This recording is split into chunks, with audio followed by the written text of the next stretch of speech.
আল্লাহ রব্বুল আলামিনের দরবারে লাখো কোটি শুকরিয়া যে মহান রব্বুল আলামিন আপনাকে আমাকে কোরআন সুন্নাহ থেকে কিছু কথা বলবার এবং শুনবার তৌফিক দান করেছেন। সেজন্য অন্তরের অন্তঃস্থল থেকে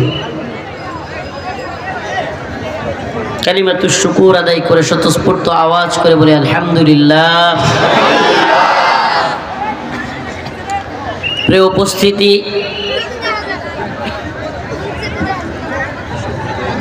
আল্লাহ পাক রব্বুল আলামিন সবাইকে ক্ষমা করলেও জালেমদেরকে ক্ষমা করেন না। হাদিসে পাকের মধ্যে আসছে, রাসূলুল্লাহ সাল্লাল্লাহু আলাইহি সাল্লাম বলেন, ইয়াউমুল আরাফার দিনে, হজ অবস্থায় ইয়াউমুল আরাফার ময়দানে যারা অবস্থান করবে আল্লাহ পাক তাদের সবাইয়ের গুনাহ মাফ করে দিবেন, ইল্লা জালেম, জালেম ছাড়া। কল্পনা করা যায় আল্লাহ পাক একটা শ্রেণীর গুনাহ মাফ করবেন না। ইয়াউমুল আরাফার ময়দানে যারা যাবে, হজরত অবস্থায় আরাফার ময়দানে যারা আল্লাহর কাছে দোয়া করবে, আল্লাহ পাক তাদের সবাইকে কি করবেন? মাফ করে দিবেন, কিন্তু জালেমকে ক্ষমা করবেন না। আয়াতে কারীমা তিলাওয়াত করলাম, ফাইযা রাকিবু ফিল ফুলকি দা'উল্লাহা মুখলিসিনা লাহুদ্দীন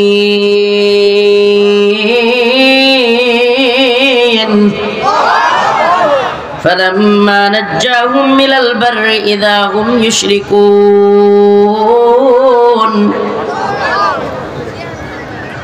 আল্লাহ রাব্বুল আলামিন বলেন, যখন সমুদ্রের মধ্যে উত্তাল ঢেউ চলতে থাকে, উত্তাল পাতাল এরকম পরিস্থিতি তৈরি হয় যে নৌকা মনে হয় ডুবে যাবে, কঠিন ঝড়ের মধ্যে যখন নৌকা পড়ে যায় সমুদ্রের মধ্যে, যাত্রীরা চিৎকার করতে থাকে, আল্লাহ আল্লাহ বলে ডাকতে থাকে। ফাইযা রাকিবু ফিল ফুলক দা'উল্লাহ মুখলিসিনা লাহুদ্দীন, একনিষ্ঠতার সাথে তারা আল্লাহকে ডাকে। আলামত আমাদের দেশেও আছে, এটা বোঝানোর জন্য আরো সহজ হবে। ঝড় বৃষ্টি আসলে টিনের ঘরের যারা, আরে আমাদের টিনের ঘর ছিল, আব্বা একটা টিনের ঘর করছিল, আমার আম্মা হাইরে ডর। এমন অনেকে আছে টিনের ঘরে যারা থাকে, ঝড় তুফানের দিনে লা ইলাহা ইল্লাল্লাহ সুবহানাকা ইন্নী কুনতু মিনাজ জালিমিন, লা ইলাহা ইল্লাল্লাহ সুবহানাকা ইন্নী কুনতু, করে কি করে না? এমন অনেক লোক টিনের ঘরে থাকে, ঝড় তুফান আসলে একেবারে ভয়ে কাঁপতে থাকে, দরজার পাশে যায়, লা ইলাহা ইল্লাল্লাহ সুবহানাকা ইন্নী, যেমনি তুফান থাইমা যায় একটা সিগারেট ধরায়। আল্লাহ পাক বলেন, ফাইযা রাকিবু ফিল ফুলকি দা'উল্লাহ, যখন গভীর সমুদ্রের মধ্যে নৌকা হেলতে থাকে, দুলতে থাকে, মনে হয় যেন নৌকাটা ডুবে যাবে, ওই সময়ে যাত্রীরা সবকিছু ভুলে গিয়ে দা'উল্লাহ, একমাত্র আল্লাহকেই ডাকে, মুখলিসিনা লাহুদ্দীন, অন্তর থেকে খালেস নিয়তে ডাকতে থাকে। ফালাম্মা নাজ্জাহুম ইলাল বার, কিন্তু আল্লাহ পাক যখন ওখান থেকে মুক্ত করেন, ইযা হুম ইউশরিকুন, নাফরমানি শুরু করে দেয়। কার কথা এটা? 16, 17, 18 জুলাই 2024, কত সাল? 2024 সাল 17, 18 জুলাই, 16, 17, 18 উত্তপ্ত পরিস্থিতি বাংলাদেশে। হাসিনার জুলুম এমন পর্যায়ে গিয়ে পৌঁছাইছে, সমস্ত নেট অফ করে দেওয়া হয়েছে, অনলাইন অফলাইন সিম কানেকশন বন্ধ করে দেওয়া হয়েছে, টিভিতেও আগের নিউজ দেখায়, পুরানা নিউজ দেখায়, কি হচ্ছে জানা যায় না, পাশের গ্রামে কি হচ্ছে, পাশের ইউনিয়নে থানায় কি হচ্ছে কেউ জানে না। এমন উত্তপ্ত পরিস্থিতিতে রাজনৈতিক নেতারা চিৎকার করে বলতেছে, আলেম উলামারা কেন মাঠে নামে না? আহারে, মাদ্রাসার ছাত্ররাও যদি নামতো। দেখা গেল মাদ্রাসার ছাত্ররা শুধু নামে নাই, 70-72 জনের উপরে মাদ্রাসার ছাত্র জীবন দিয়েছে। ফালাম্মা নাজ্জাহুম মিনাল বার, কিন্তু যখন উদ্ধার হয়ে গেছে, হাসিনার পতন হয়ে গেছে, ইদা হুম মুশরিকুন, এরাও নাফরমানি শুরু করে দিছে। এখন বলে তাওহীদি জনতা ডেভিল বলে তুচ্ছতাচ্ছিল্য করে। এখন যখন নৌকা পার হয়ে গেছে, উলামায়ে কেরাম জীবন দিয়েছে, জেল খেটেছে, রিমান্ডের নির্যাতনের শিকার হয়েছে, আয়নাগরে গুম খুনের নির্যাতনের শিকার সবচাইতে বেশি এদেশের তাওহীদি জনতা, এদেশের তাওহীদপন্থী উলামায়ে কেরাম শিকার হয়েছে। হয়েছে কি হয় নাই? কত বড় নৃশংস জালেমেরা, কত বড় নৃশংস জালেমেরা। ডিজিএফআই, র‍্যাব, এগুলো আসলে অনেকগুলো আছে ফাত্রা, কিছু জানে না, আর কিছু আছে যাই না শুইনাও এত বড় জালেম, যাই না শুইনাও মিথ্যা বলে, গুজব ছড়ায়। ডিজিএফআই এবং এনএসআই, র‍্যাব, এই সমস্ত সংস্থাগুলো হইল দেশের সর্বোচ্চ সংস্থা এবং এরাই রাষ্ট্র চালায়, এরাই রাষ্ট্রের নীতি নির্ধারক। এরা রাষ্ট্রের, আপনি প্রধান উপদেষ্টা দেখেন আর প্রধানমন্ত্রী দেখেন, এমপি মন্ত্রী সব কিছু এদের কথায় উঠে আর বসে। জানেই না ক্ষমতা কার হাতে কি। ডিজিএফআই, র‍্যাব তাদের আয়নাগরে, মানে তারা আয়নাগর বানাইছে, গুম খুনের নির্যাতনের সেল বানাইছে। এটা মিথ্যা হবে আর তারা দিয়ে দিবে যে তাদের এত বড় একটা সংস্থা, পাওয়ারফুল সংস্থার নামে এত বড় বদনাম হচ্ছে, আর তারা এই গুজব মিথ্যা জিনিসটাকে তারা বলবে যে হ্যাঁ আয়নাগর ছিল না কিন্তু আমরা দিলাম। মানে কত বড় নির্লজ্জ। মানে যদি কথার কথা, এই যে একটা স্কুল নাকি নাকি মনে করেন এই স্কুল, সকল মানুষ বলতেছে এই স্কুলের মধ্যে শিকল দিয়া বাইন্দা ছাত্রদেরকে পিটা। কোনদিন কি এই স্কুল কর্তৃপক্ষ জীবনেও স্বীকার করবে যে আমাদের স্কুলে সত্যি সত্যি পিটাইতো? না। মিথ্যা হইলে অপারগ হইয়া 6 মাস এই নতুন সরকারকে ডিজিএফআই আটকায় রাখছে, র‍্যাব আটকায় রাখছে, দিবেই না তারা আয়নাগর দেখাইতে। জাতীয় আন্তর্জাতিক অনেক চাপের পরে তবুও তারা ঢুকতে দিবেই না। এখন তারা ঢুকতে দিছে, তাও কি এই কিছু শয়তানের দল যেগুলো আওয়ামী লীগের প্রেতাত্মা গুম খুনের সাথে জড়িত ছিল, এরা নিজেরা পালানোর আগে ওই আয়নাগরগুলোতে কিছু পরিবর্তন করে ফেলছে। আমি নিজে আয়নাগরের সাক্ষী, আল্লাহর কসম করে বলছি, কাফারা দিতে হবে না। আমাদেরকে এমন রুমগুলোতে রাখা হয়েছে যেগুলো এখনো পর্যন্ত দেখাই নাই। আজকে যেগুলো দেখছেন তার চাইতে ভয়াবহ রুম আছে, তার চাইতেও ভয়াবহ।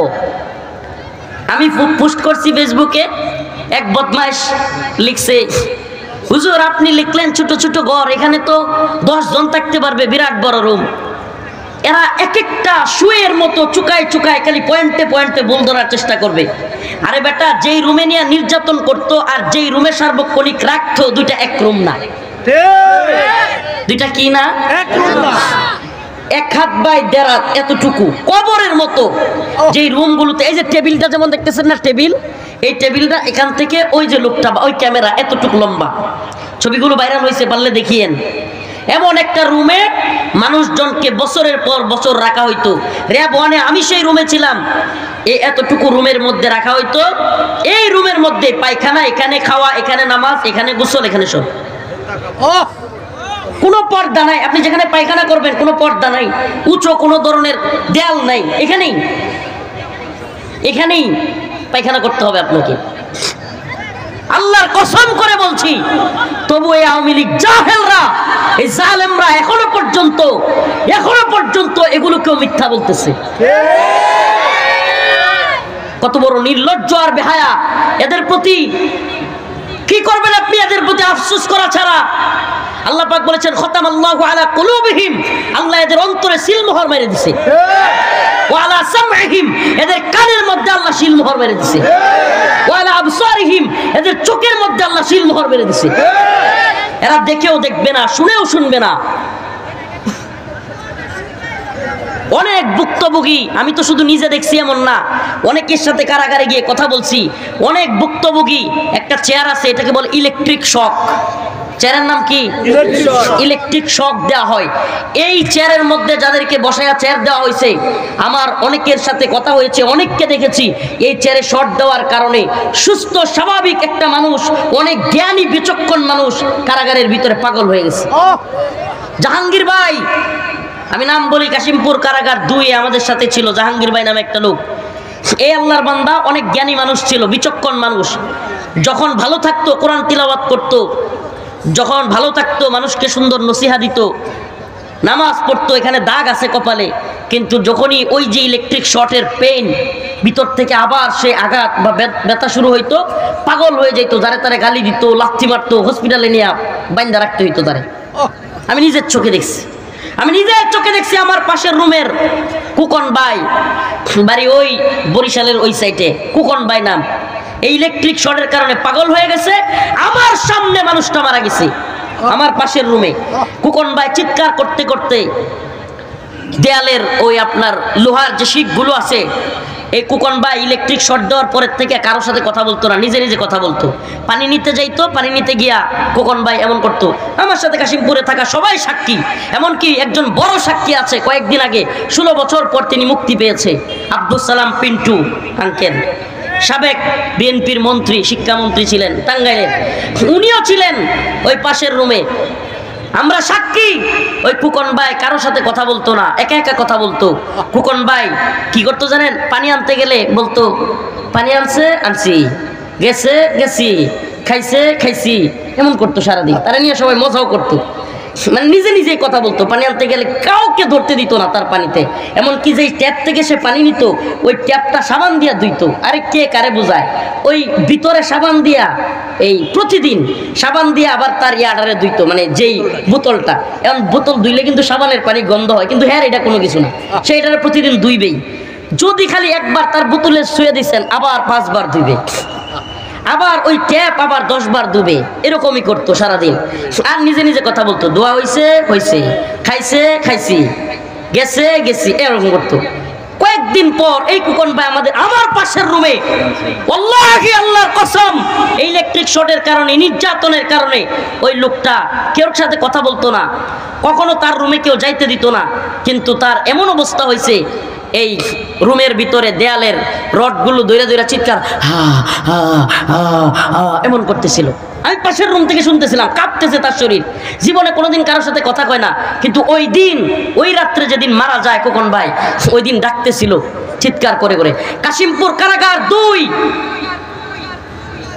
60 সেল পূর্ব, রুম নাম্বার, আমার নাম্বার ছিল 39 নাম্বার রুম।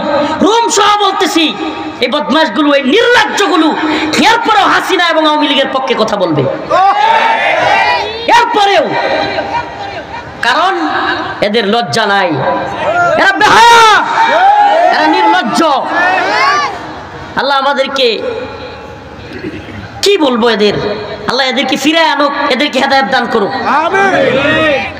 নিজের চোখে দেখা অনেক ঘটনা যেগুলো আগে মনে নাই, আজকে আয়নাগর দেখে কলিজা ফাইটে যাচ্ছে। আজকে পোস্ট করছি, আমার অনেক পরিবারের অনেকেও আত্মীয় স্বজন আওয়ামী লীগ আছে, আজকে ফেসবুকে কষ্টে পোস্ট করছি। ওই দিনগুলোর কথা মনে পড়ে গেছে, হঠাৎ করে ওই নির্যাতনের ওই স্টাইল, ওইগুলো দেখা আমাকে ওই চেয়ারে বসানো হয়েছে। ওইগুলো দেখার পরে আজকে ফেসবুকে পোস্ট করলাম, আওয়ামী লীগ যারা করবে, এখনো পর্যন্ত ওই জালেমদের পক্ষ যারা নিবে, এখনো পর্যন্ত যারা এই গুম খুন, গণহত্যা, নির্যাতন, নিপীড়ন, আলেমদের উপর জুলুম, আলেমদেরকে নির্যাতন করে ফাঁসি দিয়ে মেরে ফেলা, আলেমদের দাড়ি ধরে টেনে হিচড়ে নিয়ে যাওয়া, এত জুলুমের পরেও এদের, আমি ব্যক্তিগতভাবে আমি সিদ্ধান্ত নিয়েছি এদেরকে বয়কট করা। সমাজে আমি বলি, আপনারা সামাজিকভাবে এখনো পর্যন্ত যারা তওবা করে ফিরে আসবে না, এদেরকে সামাজিকভাবে বয়কট করুন। এদের বিবাহ দিতে যাবেন না, এদের সাথে সন্তান বিয়ে দিবেন না, এদের জানাজায় পর্যন্ত শরীক হবেন না।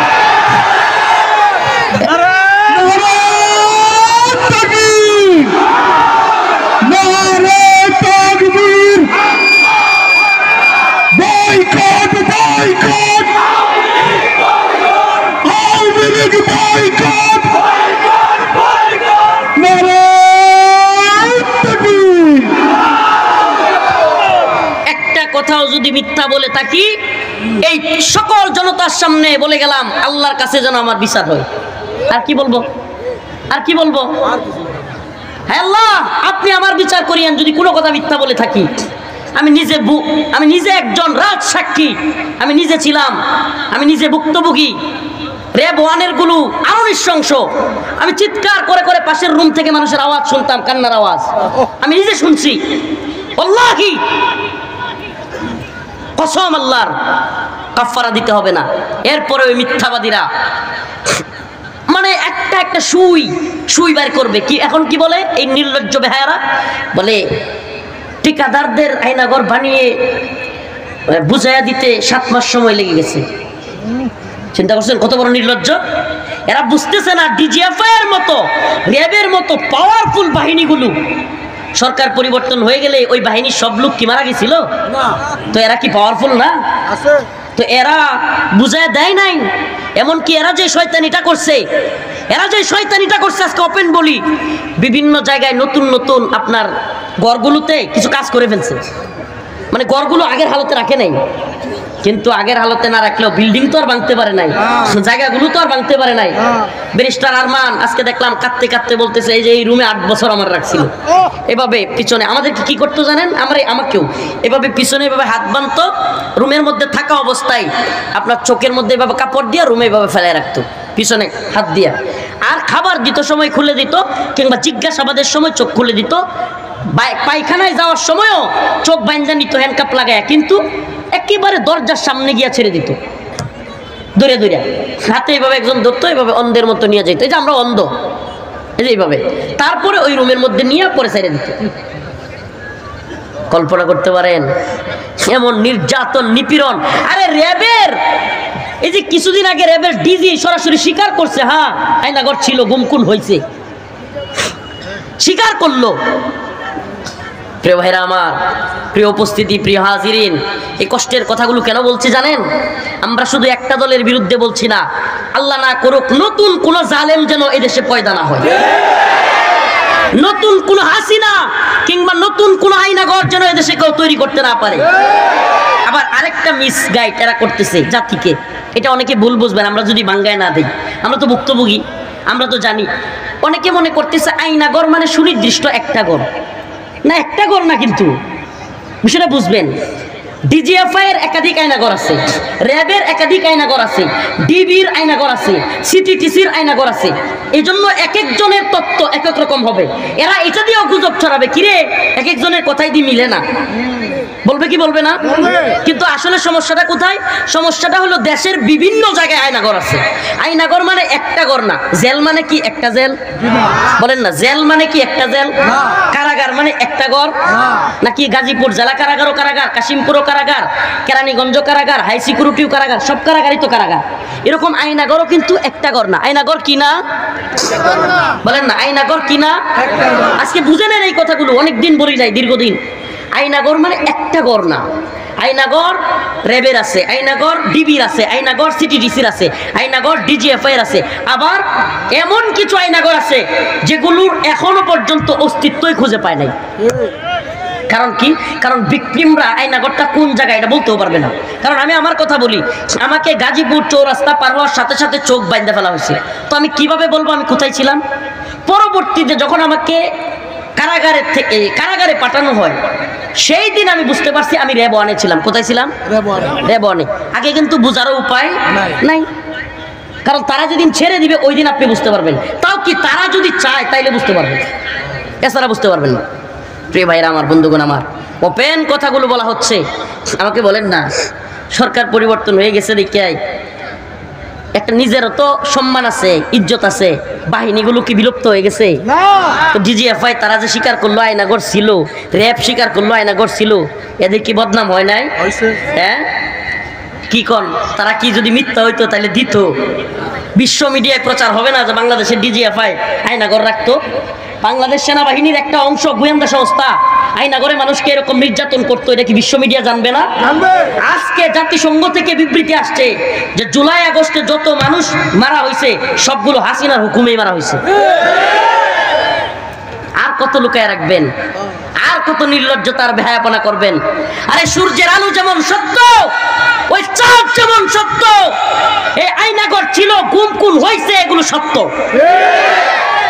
তোদের মতো চামচিকারা, ওরে চামচিকা না, বাদুর বাদুর বাদুর নাকি সূর্য উঠলে নিজের যে ইয়াড়া থাকে না ওটা দিয়ে লুকায় লায়, মানে সূর্য নাই। বাদুরে সূর্য লুকাইতে চাইলে সূর্য কি লুকায় থাকে? বান্দর নিজের চোখ লুকাইতে পারে, কিন্তু পৃথিবী থেকে সূর্য লুকাইতে পারবে? এই বাদুরের দল, চামচিকার দল, তোরা নিজেদের চোখকে ডাকতে পারবি, কিন্তু আল্লাহ পাক যেগুলো সত্য সেগুলোকে গোপন করতে পারবি না, পারবি না। কোনটা কথা কইলে ধরে নিয়ে আইবেন, একের মাইরে এখনই শেষ করে দিব আমি। আমার আজ খুব আছে অনেক, আজকে আমার যেই পরিমাণে খুব, একটা রাও করলেই ধরে নিয়ে আইবেন, ওটার পিডামো আমি। আল্লাহ মাফ করুন আমাদেরকে। হাসিনার সময় আমরা পরোয়া করি নাই বেটা, হাসিনার সময় কোনো নির্যাতন গুম খুনের ভয়ে চুপ থাকি নাই। আর আজকে কলিজারা ফাইটে যাচ্ছে। আজকে আমার এক মামুরে আমি বলে দিছি যে আমার সাথে সম্পর্ক রাখতে হইলে, কথা বলতে হইলে ওপেন ঘোষণা দিতে হবে অনলাইনে যে আমি আর জীবনে কোনোদিন আওয়ামী লীগ করবো না। ঘোষণা না দিলে আমার আম্মারে বলছি, আম্মা তোমার বাইরে বলে দাও আমি আর জানাজাই পর্যন্ত যাবো না, সরাসরি বলে দিচ্ছি। কারণ যারা কিনা এই জুলুম নির্যাতনের এখনো পক্ষে দাঁড়াবে, এরা দেশের দুশ্মন, এরা জাতির শত্রু, এরা জাতীয় খাদ্দার। প্রিয় ভাইরা আমার, বন্ধুগণ আমার, ফাইদা রাকিবু ফিল ফুলক দাউল্লাহ মুখলিসিনা লাহুদ্দিন ফালাম্মা নাজ্জাহুম মিনাল বার ইযা হুম ইউশরিকুন। আমি আবারও বলতেছি, আয়াতের আলোচনায় যাওয়ার আগে কোনো বদমাইশের যদি সংশয় থাকে পারলে আমার কাছে আসিস। যে তত্ত্বগুলো মনে হয় যে মিস, মানে এটা কেমনে হইতেছে, ওইটা কেমনে হইতেছে, আমি সুস্পষ্ট জবাব দিব আমি প্রত্যেকটা। এগুলো একটাও মিথ্যা না, কিন্তু আপনি যদি সাময়িকভাবে এক এক রকম কথা শুনেন আপনার কাছে ভিন্ন মনে হবে। কেন মনে হবে? কারণ এখানে তো অনেক ধরনের কথা আছে যেটা আপনি বুঝবেন না। এই যেমন আমি আজকে বললাম আয়নাঘর অনেকগুলো, আপনারা জানতেন এইভাবে? জানতেন না। ডিজিএফআই এর আলাদা, র্যাবের আলাদা, সিটিডিসির আলাদা, ডিবির আলাদা, এটা আপনারা জানতেন? এটা জানতেন না। এবং যেই ঘরে রাখা হয়, যেই ঘরে রাখা হয় এবং যেই ঘরে নিয়ে টর্চার করা হয়, দুটো এক না, এটা জানতেন? জানতেন না। টর্চার সেলটা কেমন জানেন? টর্চার সেলটা হলো এমন, আমি নিজে বলি, একটা ভুক্তভোগী আমি, আমাকে র্যাব ওয়ানে হঠাৎ করে ওই যে হাসিনার বিরুদ্ধে যে বক্তব্য দিয়েছিলাম, ওই বয়ান ছাইরাই, মোদি বিরোধী আন্দোলনের বয়ান ছাইরাই, কয় আদার ব্যাপারী জাহাজের খবর লস কয়ে এত জোরে মারছে, মানে ওদের তো ট্রেনিংয়ের হাত, এত জোরে আঘাত করছে, আমি দেখি যে আমি কেন করতেছে মাথা। এমন পর্যায়ে আমার চোখ দিয়া পানি পড়তেছে, আল্লাহ আল্লাহ করতেছি। আমাকে একেবারে কি নোংরা ভাষায় গালাগালিজ করে দানবের মতো দুইটা মানুষ টাইনা একটা রুমে নিয়ে গেল, মানে যেখানে ছিলাম ওখানে না, টাইনা নিয়ে গেলাম, গিয়ে আলাদা রুমে। ওখানে যায় যেটা দেখলাম, কি বিভৎস চেহারা, একজনের নাক নাই, চোখের নিচে এরকম গুস্ত নাই, এরকম চেহারার আকৃতিওয়ালা। এগুলো কি ছবি হবে নাকি এক ধরনের কঙ্কাল, এটা আমি এখন বুঝতে পারতেছি না। মানে ওরকম এখন ইয়া হইতেছে না। একটা রুম ভয়ঙ্কর, মানে হলো ভয় দেখানোর জন্য। প্রিয় ভাইরা আমার, বন্ধুগণ আমার, এই নির্লজ্জতা, এই ভয়াবহ নৃশংসতা, নিষ্ঠুরতা করার পরেও, আচ্ছা এদের বক্তব্য কি তাইলে আমরা মনে হয় মানে মানুষ যারা এরকম গুম খুনে ছিল 8 বছর 10 বছর, বউ বাচ্চা, মা বাবা ভাই বোন সবারে চাইরা, এই মানুষগুলো মনে হয় নিজের ইচ্ছায় পালায়া ছিল?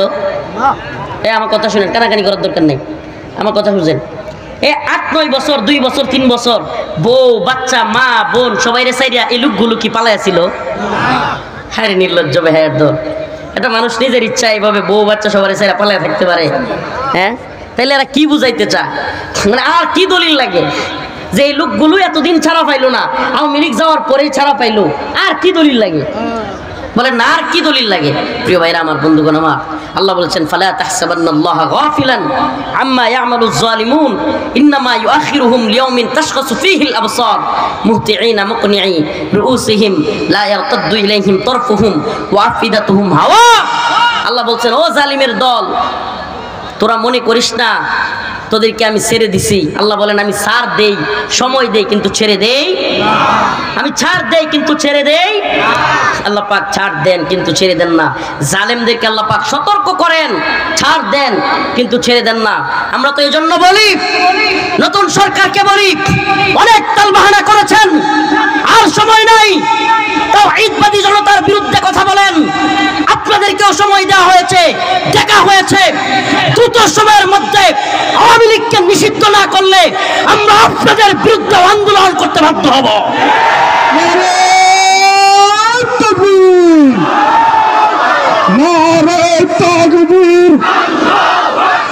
আওয়ামী লীগের দালালেরা হুঁশিয়ার সাবধান, ভারতের দালালেরা দিল্লি না ঢাকা, ঢাকা ঢাকা নারে তাকবীর। প্রিয় ভাইরা আমার, বন্ধুগণ আমার, মিসগাইড হবেন না প্লিজ, মিসগাইড হবেন না, আমাদেরকে ভুল বুঝবেন না। আমরা পারতাম আপনাদেরকে নামাজের নসিহা, রোজার নসিহা এগুলো করতাম, কিন্তু আজকের আলোচনাগুলো এগুলো এই জন্য করতেছি প্রিয় ভাইরা আমার, বন্ধুগণ আমার, মানুষকে ধোঁকা দিয়ে যদি জালেমরা আবারও কোনোভাবে আসার চেষ্টা করে, আপনারা যেন ভুল না বুঝেন, আপনারা যেন ধোঁকা না খান। আল্লাহর পক্ষ থেকে আমরা যেহেতু এই নির্যাতনের শিকার হয়েছি, আমাদের দায়িত্ব, আমাদের কর্তব্য তাদের জুলুমগুলো আপনাদের সামনে বলা, আপনাদের কাছে বলা। এরা বলবে হুজুররা ওয়াজ নসিহত কোরআন হাদিস কয় না, খালি রাজনৈতিক কথা কয়, এরা পুশ পুশ দিবে পুশ। আমি বলি তুই কোরআন হাদিসের কি বুঝিস? জালেমদের বিরুদ্ধে কথা বলা সবচাইতে বড় উত্তম আমল। জালেমদের বিরুদ্ধে কথা বলা উত্তম জিহাদ। আজকে যে সমস্ত জালেমরা আমাদের উপর জুলুম করেছে, এখনো পর্যন্ত জুলুম করার প্ল্যান করছে। গাজীপুর একটা ছেলেকে দেখলাম কুপাইছে, আজকে সেই ছেলেটা মারা গেছে। এই 9টার সময় তার জানাজা, চলে 9টার সময়। ছেলেটার নাম মনে হয় করিম না কি নাম, আবুল কাসেম। ছেলেটাকে মেরে ফেলছে। এখনো পর্যন্ত আওয়ামী লীগের চিহ্নিত কিছু লোক, তাদের কমেন্ট দেখলাম, কয় উইকেট মাত্র একটা পড়ছে। নাউজুবিল্লাহ, কি নৃশংসরা দেখছেন, কি কয়, মানে তারা আরো মারবে, তারা এদেশের সব মানুষকে প্রয়োজনে মেরে ফেলবে, তবুও তাদের দরকার ক্ষমতা। হায় আফসোস, হায় আফসোস, তুমি কাকে মারছো? তুমি কাকে মারছো? যেই প্রতিবেশীর উপর তুমি আঘাত করো, ক্ষমতার জন্য যাদেরকে মেরে ফেলতে বলো, দিন শেষে তুমি মারা গেলে তারাই তোমার জানাজায় শরীক হয়, দিন শেষে তারাই তোমার খাটিয়া নেয়, দিন শেষে তারাই তোমার লাশ বহন করে, তারাই তোমার কবরে গিয়া সময় দেয়, আর তুমি তাদেরকেই মেরে ফেলো। ওই নেতা ওই নেত্রীর কথাই তুমি চলিও না, ওই নেতা ওই নেত্রীর কথাই মানুষের উপর নির্যাতন করিও না যে তোমাকে রেখে পালিয়ে যায়। তোমার তো শিক্ষা হওয়ার কথা, তোমাকে রেখে পালিয়ে যায় এমন মানুষের জন্য তুমি প্রতিবেশীর উপর আঘাত করো। আল্লাহ এদেরকে বুঝ দান করুক, বলেন আমিন। আমি আয়াতে কারিমা পড়েছিলাম, فَإِذَا رَكِبُوا فِي الْفُلْكِ دَعَوُا اللَّهَ مُخْلِصِينَ لَهُ الدِّينَ فَلَمَّا نَجَّاهُمْ إِلَى الْبَرِّ إِذَا هُمْ يُشْرِكُونَ। আল্লাহ রাব্বুল আলামিন বলেন, এমন কিছু লোক আছে, ফাইদা রাকিবু ফিল ফুলক, যখন সমুদ্রের মধ্যে উত্তাল ঢেউ শুরু হয়ে যায়, ওই উত্তাল তরঙ্গের মধ্যে যখন নৌকা ডুবে যাবে অবস্থা, তখন তারা দাউল্লাহ, আল্লাহকে একাগ্র চিত্তে ডাকে, মুখলিসিনা লাহুদ্দিন, আল্লাহকে একনিষ্ঠতার সাথে ডাকে। কিন্তু যদি আল্লাহকে একনিষ্ঠতার সাথে ডাইকা যদি পার হয়ে যাইতে পারে, নৌকা যদি ওপারে গিয়া পার হয়ে যায়, ফালাম্মা নাজ্জাহুম ইলাল বার ইযা হুম ইউশরিকুন, কিন্তু যখন নৌকা ওপারে চলে যায়, সে বিপদ থেকে উদ্ধার হয়ে যায়, তখনই আল্লাহর নাফরমানি শুরু করে। নাউজুবিল্লাহ, নাউজুবিল্লাহ। তো আমরা কি বিপদ থেকে উদ্ধার হয়ে আল্লাহ নাফরমানি করব? বলেন না, করব? বিপদ থেকে উদ্ধার করেন কে? টাকা নাই, পয়সা নাই, হঠাৎ করে চাকরির ব্যবস্থা করে দেন কে? ঘরে খাবার নাই, খাবারের ব্যবস্থা করেন কে? তীব্র গরমের মধ্যে হঠাৎ করে বাতাসের ব্যবস্থা করেন কে? সুবহানাল্লাহি ওয়া বিহামদিহি। যে আল্লাহ সবকিছু দেন, সেই আল্লাহর সাথে নাফরমানি আমরা কি করব? এটা কখনো যেন না হয়। মুমিনের কাজ আল্লাহর সাথে নাফরমানি করা নয়। মুমিন বিপদে আপদে ধৈর্য ধারণ করবে, সবর করবে, আর সুখের দিন আসলে আল্লাহর শুকরিয়া আদায় করবে। সুখের দিন আসলে শুকরিয়া আদায় করবে। আমরা এখন শুকরিয়া আদায় করি, আলহামদুলিল্লাহ। আল্লাহ পাক হাসিনার মতো পৃথিবীর ইতিহাসের কুখ্যাত জালেম থেকে আল্লাহ পাক আমাদেরকে হেফাজত করছেন। পৃথিবীর ইতিহাসে নির্মম নির্যাতনের যদি কোনো স্বৈরা শাসকের লিস্ট করা হয়, হাসিনার নাম একেবারে প্রথম দিকের সিরিয়ালে থাকবে। আল্লাহ পাক এরকম নির্যাতিত, এরকম স্টিম রোলার চালানো নির্যাতনের এক ফ্যাসিস্ট ভয়াবহ দানব থেকে আমাদেরকে রক্ষা করেছেন। বলেন আলহামদুলিল্লাহ। এজন্য আমরা শুকরিয়া আদায় করব তো, নামাজ পড়ব তো, আল্লাহর সাথে নাফরমানি করব নাকি নতুন করে হাসিনার থাইকা নিস্তার পায়া নিজেরাই জালিম হয়ে যাব? টেন্ডারবাজি, চাঁদাবাজি, দুর্নীতি করা শুরু করব, মানুষের উপর নতুন করে জুলুম করব। প্রিয় ভাইরা আমার, বন্ধুগণ আমার, আপনি দেখেন সুবহানাল্লাহ, এদেশের মানুষ সুবহানাল্লাহ কত ধৈর্যশীল। আমি এটা চিন্তা করি, যেই পরিমাণ নির্যাতন আওয়ামী লীগ করছে, খুদ আওয়ামী লীগের নেতারা মানে মাইক দিয়ে বলতেছিল যে যদি আওয়ামী লীগ ক্ষমতার থেকে যায় লক্ষ লক্ষ লোক মারা যাবে। বলে নাই? বলেন, এদেশের মানুষ লক্ষ লক্ষ লোক মারছে? কত ধৈর্যশীল মানুষ। হিন্দুত্ববাদীরা কুপায়া দিনে দুপুরে সাইফুল ইসলাম আলিফ ভাইকে চট্টগ্রামের আদালত চত্বরে শহীদ করেছে। দেখেন এই দেশের মানুষ কত ধৈর্যশীল, তবুও হিন্দুদের ঘর বাড়ি পুরাই দিছে কেউ? মারছে কেউ? অথচ এই নির্লজ্জরা আল্লাহ না করুক, আজকে গাড়িতে বৈশা আলাপ করতেছিলাম আমার সাথীদের সাথে যে আল্লাহ না করুক এই জুলুম যদি আওয়ামী লীগের উপর হইতো, আর আওয়ামী লীগ এইভাবে অভ্যুত্থানের মাধ্যমে ক্ষমতায় আসতে পারতো, আমাদের একটারও রাখলো না, সবগুলোরে জবাই করতো, একটারও বাঁচায় রাখতো না। প্রিয় ভাইরা আমার, এই জন্য বলি আমরা ধৈর্য ধরতে জানি, আমরা ধৈর্য ধরতে জানি। আমি বলি না আওয়ামী লীগের সব লোকের বাড়িঘর এখন আগুন দিয়ে পুরাইয়া দেন, এদেরকে মাইরা ফেলেন না। আমি বলি আমরা সত্যটা কেন প্রকাশ করতেছি? তোমরা তওবা করো, ফিরে আসো। তোমরা কি করো? তওবা করো, ফিরে আসো। আল্লাহ পাক তোমাদেরকে দেখার সুযোগ করে দিয়েছেন যে তোমার নেত্রী আয়নাঘর তৈরি করেছিল। সুবহানাল্লাহ, আল্লাহ দেখাইতেছে যে তোমার নেত্রী আয়নাঘর তৈরি করেছিল, মানুষকে নির্যাতন গুম খুন করেছিল। আজকে আল্লাহ পাক দিবালোকের ন্যায় স্পষ্ট সবকিছু প্রকাশ করতেছেন। এরপরেও যদি তুমি ফিরে না আসো, তোমার চাইতে বড় জালেম পৃথিবীতে আর হইতে পারে না। শুধু হাসিনা জালেম নয়, যারা জুলুম করছে তারা জালেম নয়, এখনো যদি তাদেরকে সমর্থন করে, তাদের পক্ষে সাফাই গায়, এরা আরো বড় জালেম। কারণ এরা চায় মানুষকে গুম করা হোক, এরা চায় মানুষকে খুন করা হোক, এরা চায় মানুষকে নির্যাতন করা হোক। যদি নাই চাইতো তাইলে ওই নেতা, ওই নেত্রী, ওই দলের পক্ষে সাফাই গায় কেমনে? কথা বলেন, আমার কথা কি বুঝতেছেন? হ্যাঁ, কোনো যদি লীগের বায়েসারি এখানে থাকেন, কষ্ট পান, আমার কিচ্ছু করার নাই। আমার আপনাদের প্রতি এগুলো নসিহা, এগুলো আপনাদের প্রতি নসিহা। নসিহা, ফিরে আসুন, ফিরে আসুন, তওবা করুন। যে না, আমি বলি না তাইলে অন্য দলে গিয়ে যোগ দেন না, আল্লাহর পথে ফিরে আসেন, নামাজ পড়েন। এই সমস্ত তন্ত্রমন্ত্রের দলগুলো যেগুলোতে জুলুম করা লাগে এগুলো বাদ দেন, আল্লাহর দিকে ফিরে আসেন, নামাজ পড়েন। রোজা আসতেছে সামনে, রোজা রাখেন, আল্লাহর দিকে ফিরে আসেন। আসুন তওবা করি, আসুন আমরা তওবা করি। বলেন আস্তাগফিরুল্লাহ ওয়া আতুবু ইলাইহি। আয় আল্লাহ, আপনি আমাদের ক্ষমা করে দেন, আমরা আর জুলুম করব না। আয় আল্লাহ, আমরা যেন কখনো জালিম না হই। আয় আল্লাহ, আমরা আর নামাজ ছাড়বো না। এই হাত তুলেন, হাত তুলেন, হাত তুলে বলেন লিল্লাহি তাকবীর, বলেন আয় আল্লাহ, আর নামাজ ছাড়বো না, আর রোজা ভাঙবো না। বলেন আয় আল্লাহ, রমাদানের রোজাগুলো রাখবো, তওবা করলাম, আর নামাজ ছাড়বো না। আয় আল্লাহ, আপনি আমাদের তওবাকে কবুল করেন, আমিন। আমাদের চাওয়া কি? আমাদের চাওয়াটা বুঝছেন?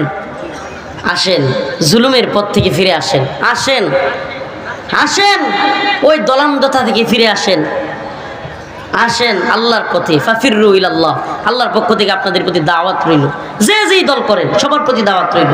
আল্লাহর পথে ফিরে আসেন, নামাজের পথে ফিরে আসেন, রোজার পথে ফিরে আসেন, দ্বীনের পথে ফিরে আসেন।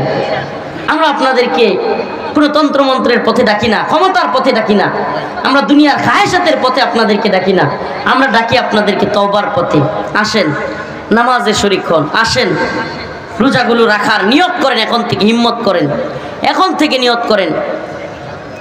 আল্লাহ আমাদেরকে হেফাজত করে, বলেন আমিন। এই তথাকথিত সামনে আসতেছে তথাকথিত ভ্যালেন্টাইন্স ডে, আল্লাহ মাফ করুক, এই 14ই ফেব্রুয়ারি নির্লজ্জতা বেহায়াপনার এক মহড়া। ও যুবক, আমাকে কথা দাও, 14ই ফেব্রুয়ারি শবে বরাত। ও যুবক প্রিয় ভাই, আমাকে কথা দাও, এমন একটা পুণ্য দিনে, এমন একটা কল্যাণকর দিনে তোমরা কোনো পাপাচারে লিপ্ত হবে না। কথা দাও, কথা দাও প্রিয় যুবক। এমন একটা দিনের মধ্যে আল্লাহ পাক তোমাদেরকে পরীক্ষা করতেছেন, এমন একটা পবিত্র দিনের মধ্যে তোমরা যেন কোনো পাপে লিপ্ত না হও। আল্লাহ পাক তোমাদেরকে এটা ইমানি পরীক্ষা, এই তথাকথিত গার্লফ্রেন্ড বয়ফ্রেন্ড কালচারে তোমরা যেন না পড়ে যাও, এই বেহাপনা অশ্লীলতায় তোমরা যেন না জড়াও। আল্লাহ পাক তোমাদেরকে পরীক্ষা করছেন। এক পবিত্রতম দিন, যেই দিনটা হলো রমাদানের প্রস্তুতি নেওয়ার দিন, ওই দিন থেকেই নিয়ত করা, রমাদানের প্রস্তুতি নেওয়া, বেশি বেশি নফল ইবাদত করা, পারলে রোজা রাখতে চেষ্টা করা, 1-2টা এর আগেই, রমজানের আগে। কারণ প্র্যাকটিস এই চেষ্টাগুলো করবো তো ইনশাআল্লাহ আমরা। হে প্রিয় যুবক ভাই, কথা দিলা তো কোনো ধরনের বেহায়াপনায় লিপ্ত হবে না তো ইনশাআল্লাহ? হে যুবকেরা, কোনো ধরনের এই গার্লফ্রেন্ড কালচারে জড়িত হবে না তো তোমরা ইনশাআল্লাহ? আমাদের ভালোবাসা বিয়ের পরে, আমাদের যত ভালোবাসা বিয়ের পরে, কথা কয় না, বিয়ের পরে স্ত্রীকে যে যুবক ভালোবাসলো, তার প্রতিটা মুহূর্তে আল্লাহ পাক ফেরেশতাদেরকে বলেন তার আমলনামায় নিচে লিখো। সুবহানাল্লাহ বলেন। আর তুমি তোমার গার্লফ্রেন্ডকে নিয়ে যতক্ষণ সময় কাটাইলা, ততক্ষণ কবিরা গুনাহ জারি, কবিরা গুনাহ, আর একটা গুনাহ জাহান্নামে যাওয়ার জন্য যথেষ্ট। প্রিয় যুবক ভাইদেরকে বলি, আমাদের মুরব্বী বাবাদেরকে, মাদেরকে বলি, এই নিজের পায়ে দাঁড়ানো, এই অজুহাত সেই অজুহাত, 5 লক্ষ 10 লক্ষ টাকার কাবিন মহারানার বোঝা মাথার উপর চাপাইয়া দিয়া বিয়েকে কঠিন না করে আমার যুবক যুবতী ভাই বোনদেরকে দ্রুত বিয়ের ব্যবস্থা করে দেন, দ্রুত বিয়ের ব্যবস্থা করেন। এটা প্রত্যেকটা বাবা মার কাছে আল্লাহর পক্ষ থেকে দায়িত্ব এবং কর্তব্য। যদি কোনো যুবক যুবতী গুনাহে জড়ায়, তার যেমন গুনাহ হবে কবিরা, তেমনি ভাবে যেই মা বাবা ওই যুবক যুবতীকে বিয়ে করাচ্ছে না, তাদেরও গুনাহ হবে, আল্লাহর কাছে জবাবদিহি করতে হবে। বিয়েকে কত কঠিন করে ফেলছে, হায় হায় আফসোস। 10 লাখ 12 লাখ 15 লাখ 20 লাখ মোহরের বোঝা চাপাইয়া দিয়া নিজের পায়ে দাঁড়ানোর কথা বলে, আরে নিজের পায়ে দাঁড়াইছে না, সে কি আমনের পায়ে চলে নাকি? আশ্চর্য কথা। আল্লাহ রাসূল সাল্লাল্লাহু আলাইহি সাল্লামের কাছে, শুনেন হাদিস, শুনেন হাদিস, কোনো বানোয়াট কিচ্ছা কাহিনী বলতেছি না। আল্লাহ রাসূল সাল্লাল্লাহু আলাইহি সাল্লামের কাছে এক মেয়ে আসছে, তখনও মুসলমান হয় নাই। বলতেছে, ইয়া রাসূলুল্লাহ, আপনি যদি আমার বিয়ে করেন তাহলে আমি মুসলমান হব। সুবহানাল্লাহ। আল্লাহ রাসূল মুখ ফিরিয়ে নিলেন, রাজি হলেন না। আবার দ্বিতীয়বার বলতেছে, ইয়া রাসূলুল্লাহ, আপনি যদি আমার বিয়ে করেন আমি মুসলমান হয়ে যাব। রাসূল সাল্লাল্লাহু আলাইহি সাল্লাম আবারও মুখ ফিরিয়ে নিলেন। তৃতীয়বার আবার মেয়েটা বলতেছে, ইয়া রাসূলুল্লাহ, আপনি যদি আমার বিয়ে করেন আমি মুসলমান হয়ে যাব। এই মুহূর্তে এক সাহাবী বলে বসছে, ইয়া রাসূলুল্লাহ, মানে মেয়েটা অনেক সুন্দরী, দেখতে খুব ভালো। বলতেছে, ইয়া রাসূলুল্লাহ, আপনি বিয়ে না করলে আমার সাথে বিয়ে করায় দেন। হাদিস বলতেছে, সুবহানাল্লাহ। আল্লাহ রাসূল বললেন, তুমি যে বিয়ে করবা মহারানা আছে, একটু স্বর্ণের টুকরা নিয়ে আসো। কয় রাসূলুল্লাহ আমার তো আপনি জানেন আমি গরিব, আমার স্বর্ণের টুকরা নাই। একটু রূপা নিয়ে আসো। কয় তাও নাই।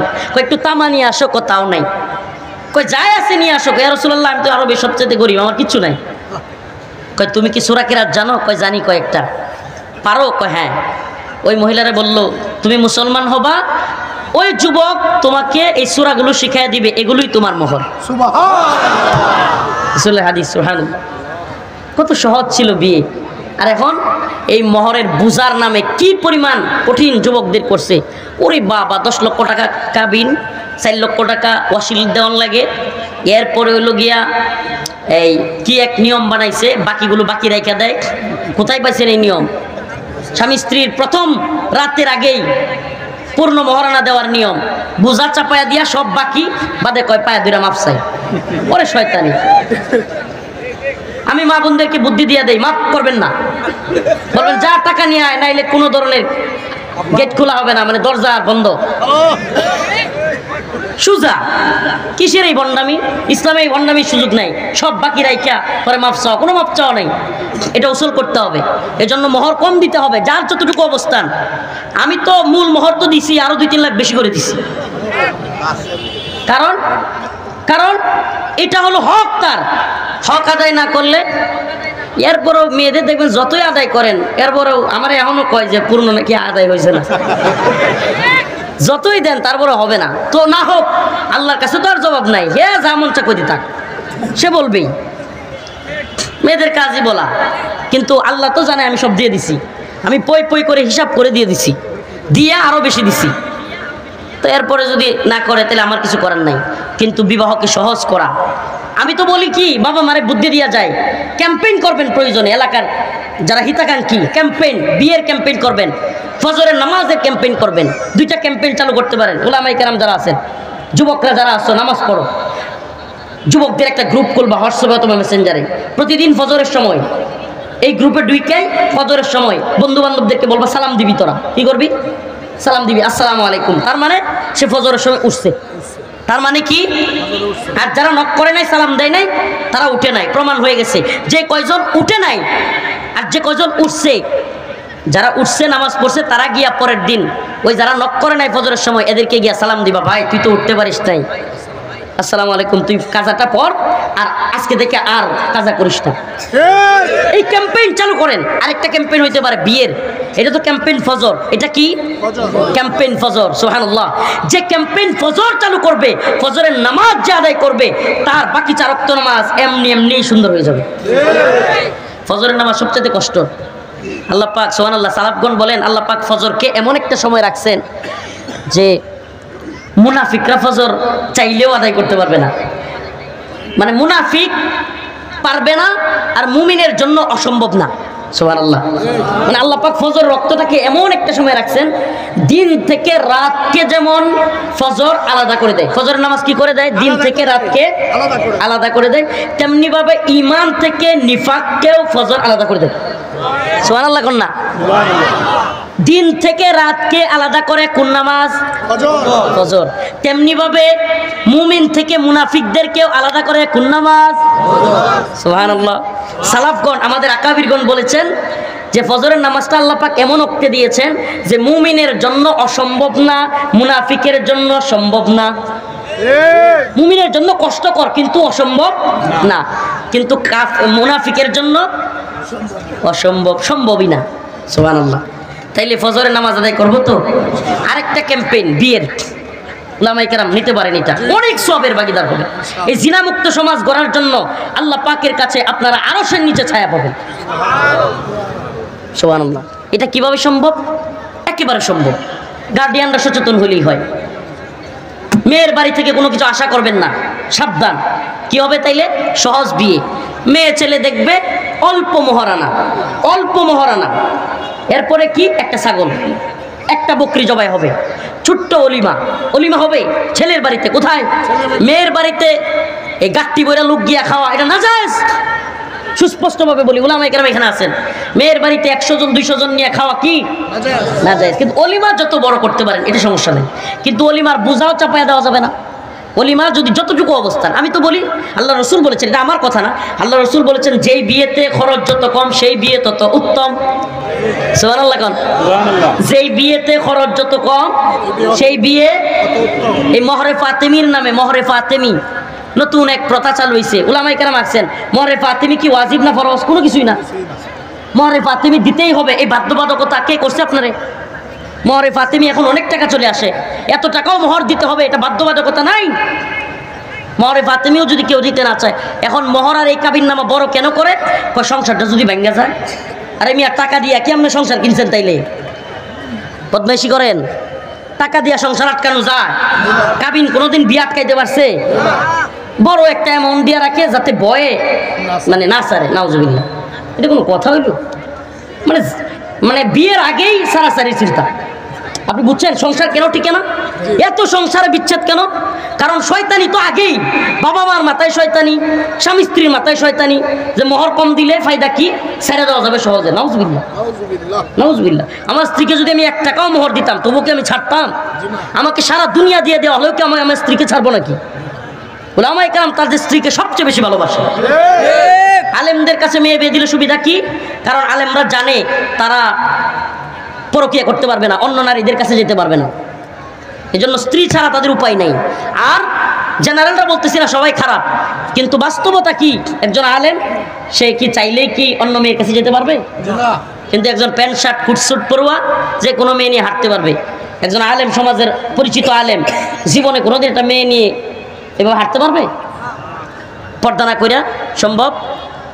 এই জন্য বলি প্রিয় ভাইরা আমার, বন্ধুগণ আমার, দিনদার ছেলে বাছাই করবেন, আলেম না হোক, আলেম না হোক, দিনদার ছেলে বাছাই করবেন বিয়ের ক্ষেত্রে। দিনদার যে নামাজ পড়ে। মিয়া ভাই এটা কথা বলে যায়, এটা আমি প্রায়ই বলি, বাবাদেরকে বলি, মেয়েদের বাবা মাদেরকে বলি, যেই ছেলেটা এই শীতের রাত্রে ঠান্ডা পানি দিয়ে অজু কইরা ফজরের নামাজ প্রথম কাতারে আদায় করে, তার রবের হক আদায় করে, বিশ্বাস করেন এই অবস্থায় যে ছেলেটা তার রবের হক আদায় করে, সে জীবনেও আপনার মেয়ের হক নষ্ট করবে না। ওই দিনদার ছেলের কাছে বিয়ে দেন। দুনিয়ার টাকা পয়সা দিয়ে দীক্ষা, বাড়ি গাড়ি, বিরাট ব্যাংক ব্যালেন্স, বিরাট ব্যাংকে চাকরি করে, ব্যবসা করে, এই করে সেই করে দীক্ষা, কোটি কোটি টাকা দীক্ষা বিয়ে দিবেন, দিন শেষে সংসার ফুটুস। আমি বলতেছি না সব বড় লোকরা খারাপ না, কিন্তু অধিকাংশই এমন যে টাকা পয়সা দিয়ে যারা বিয়ে দেয় বিবাহ বিচ্ছেদ বেশি হয়। দিন দেখি, কি দেখে? দিন দেখে, নামাজ পড়ে কিনা, পর্দা করে কিনা, পরিবারটা ভালো কিনা, বংশীয় ভাবে ভালো কিনা, গরিব হোক গরিব হোক, কিন্তু আত্মমর্যাদা আছে, সমাজের মধ্যে তার মর্যাদা আছে। কেন? কারণ গরিব হইলেও তার স্বভাব ভালো, মানুষ সম্মান করে, এরকম দেখে। প্রিয় ভাইরা আমার, বন্ধুগণ আমার, ক্যাম্পেইন ফজর, ক্যাম্পেইন বিয়ে, দুইটা জিনিসের দায়িত্ব দিয়ে গেলাম আপনাদের এলাকাবাসীকে। আর হলো 3 নাম্বার, প্রথম দিকের আলোচনা হলো আওয়ামী লীগ বয়কট। এটা আবার ভুলে যায় না, 3টা জিনিস, ক্যাম্পেইন ফজর, ক্যাম্পেইন বিয়ে, আওয়ামী লীগ বয়কট। আওয়ামী লীগকে সামাজিকভাবে বয়কট করেন, বিশ্বাস করেন এরা ভালো হবে সামাজিকভাবে। কোন আওয়ামী লীগের সাথে, আওয়ামী লীগ করে, ছাত্রলীগ করে এমন ছেলের কাছে মেয়ে বিয়ে দিবেন না, সাবধান। তাইলেই দেখবেন মানুষ হবে। প্রিয় ভাইরা আমার, বন্ধুগণ আমার, আমাদের কাজ হলো এদেরকে ভালো করা, ওই পথে ছেড়ে দেওয়া না। যেই পথ হিন্দুত্ববাদীদের পথ, যেই পথ দালালির পথ, সেই পথে মুসলমানদেরকে ছেড়ে দেওয়া আমাদের কাজ। কোন মুসলমানকে হিন্দুত্ববাদীদের পক্ষে, আরে আওয়ামী লীগ বর্তমানে সবচেয়ে ভারতের পক্ষে। ইবনে তাইমিয়া রাহিমাহুল্লাহ বলছেন, কোন ব্যক্তি যদি কাফেরদের পক্ষে থাকে, মাথায় কোরআন নিয়েও আসে, তবুও সে কাফের। কাফেরদের পক্ষ থাকলে সে কি? কাফের। মুসলমানদের বিরুদ্ধে গেলে ঈমান থাকবে না, আল্লাহ মাফ করুক। প্রিয় ভাইরা আমার, বন্ধুগণ আমার, এটা একটা জামে মসজিদ, রতনপুর বাইতুল আকসা জামে মসজিদ, হাফিজিয়া মাদ্রাসা আছে, কেউ উঠবেন না দয়া করে, অল্প রুমাল যাবে। আমি আরেকটু কথা বলবো, কিন্তু রুমালগুলো যাবে, ফিরে দিবেন না রুমালগুলো, খালি হাতে দিবেন না রুমালগুলো। আপনাদের কাছে আমাদের আবদার, রুমালগুলোকে ভরে দিবেন মাদ্রাসার জন্য, মসজিদের জন্য। আল্লাহ রাসূল বলেছেন, এই তাড়াতাড়ি উঠো উঠো, ব্যাগগুলো উঠো। মান বানা লিল্লাহি মাসজিদাম বানাল্লাহু লাহু বাইতান ফিল জান্নাহ। আল্লাহ রাসূল বলেছেন,